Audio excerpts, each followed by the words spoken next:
స్థానిక జమీందార్ మెట్టపై వించేసి ఉన్న శ్రీ బూనీల సమేత శ్రీ కళ్యాణ వెంకటేశ్వర స్వామి దేవాలయంలో దశమ వార్షిక బ్రహ్మోత్సవాల్లో భాగంగా స్వామివారి తిరు కళ్యాణ మహోత్సవాన్ని అంగరంగ వైభవంగా నిర్వహించారు. ఏపీ ఐఐసి మాజీ చైర్మన్ శ్రీగా కొల్లపు శివరామ సుబ్రహ్మణ్య మీనాక్షి దంపతుల చేతుల మీదుగా కళ్యాణం జరిగింది. ఏపీ ఐఐసి మాజీ చైర్మన్ శ్రీగా కొల్లపు శివరామ సుబ్రహ్మణ్య మీనాక్షి దంపతులు నాసా అసోసియేషన్ ఆధ్వర్యంలో జరుగుతున్న ఉత్సవాల్లో భాగంగా చతుస్నారార్చన, సుదర్శన హోమం, పూర్ణాహుతి, బలిహరణ, తీర్థ గోష్ఠి, ప్రసాద వితరణ జరిగింది. సాయంత్రం 5:30 స్వామి అమ్మవార్ల తిరు కళ్యాణ మహోత్సవాన్ని భక్తి శ్రద్ధలతో నిర్వహించారు. వేద పండితుల మంత్రోచ్చరణలతో పరిసర ప్రాంతాలు మారుమోగాయి.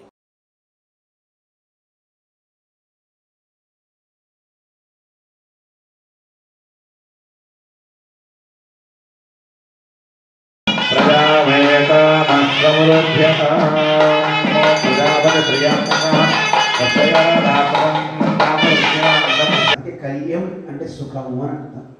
ఆ సుఖాన్ని తీసుకొస్తుందట, అందుకే దాని పేరు కళ్యాణం అంట. అటువంటి కళ్యాణం స్వామి ఇప్పుడు తాను చేసుకుంటున్నాడు. అయితే సుఖం ఆయనకి కాదు, సుఖం ఎవరికి? మనకి. మీరు పెళ్లి చేసుకుంటే మీకు సుఖం రాదు, కానీ ఆయన చేసుకుంటే ఎవరికి సుఖం వస్తుంది? లోకానికి మొత్తానికి. ఇప్పుడు ఆయన లోకం ఏది?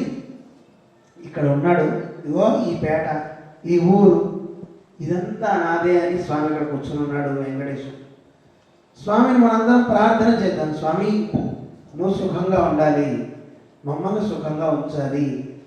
అడగనే వద్దా? మీరేమంటే ఏం చేతులు ఎత్తట్లేదు అసలు. మిమ్మల్ని ఉండాలి వద్ద సుఖంగా.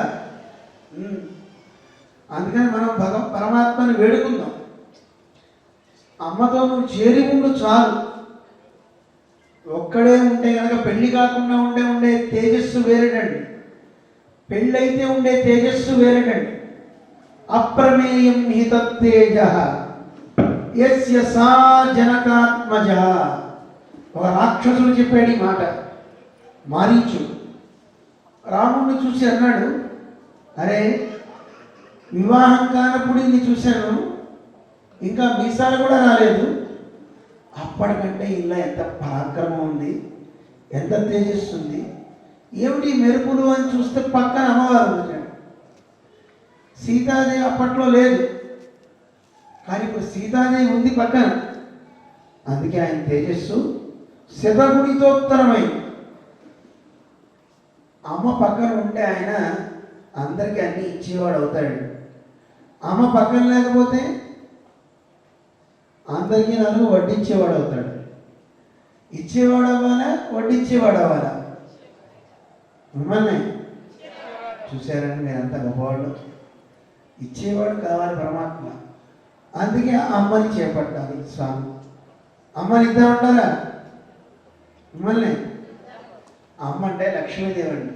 ఆ ఉంటేనే ఆయన సంపన్నుడు అవుతాడు. అందుకే కన్యార్థి అయి స్వామి నలుగురు స్వామిని పంపించారు. ఈ అపార్ట్మెంట్లో ఎవరి దగ్గర ఆడపిల్లలు ఉన్నట్టు లక్ష్మీదేవి. అంటే అడుగుతున్నారు మన స్వాములు ఇప్పుడు, మా అబ్బాయి ఇంత గొప్పవాడండి, మీ అమ్మాయిని ఇస్తారా? నిజానికి ఇక్కడ గతంలో మేము చాలా సంవత్సరాలు వచ్చాం, మధ్యలో 2-3 సంవత్సరాలు బ్రేక్ అయినట్టుంది. కానీ సమతామూర్తి కార్యక్రమాల వల్ల చాలామంది వివాహం కాని ఆడపిల్లలకి ఇక్కడ స్వామి అనుగ్రహంతో పెళ్ళిళ్ళు అయినాయి. పెళ్ళిళ్ళు అయిన వాళ్ళు కూడా మంచి మంచి బుడంకాయలతో కూడా వస్తున్నారు. ఎవరో ఒక్కర్లేదు, మా శివరామ సుబ్రహ్మణ్యం గారి అమ్మాయి చక్కగా వివాహమై పిల్లవాడు కూడా చూడండి, వెంకటేశ్వర స్వామిని ఇక్కడ ప్రతిష్ఠ చేసిన శ్రవణ నక్షత్రం రోజునే వాడు పుట్టాడండి. ఈరోజు శ్రవణ నక్షత్రం. ఈ గుడి శంకుస్థాపన చేయడానికి, భూమి పూజ చేయడానికి నాకు అవకాశం లేకపోతే మా అమ్మగారు పరమపదిస్తే,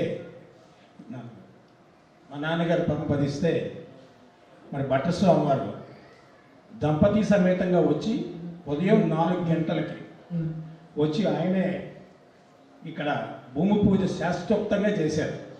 ఆ బాబు భూమి పూజ చేసేటప్పుడు చాలా అల్లరి చేసి ఏడుస్తున్నా సరే జాగ్రత్తగా సముదాయించి ఆ బాబుని ఇవాళ చూస్తే ఆయన పాండిత్యం వెనకాల కూర్చుని భట్టస్వామి వారి బాబు చదువుతుంటే మరొక భట్రస్వామి వారు శ్రీరంగంలో విన్నట్టుంది నాకు నిజంగా.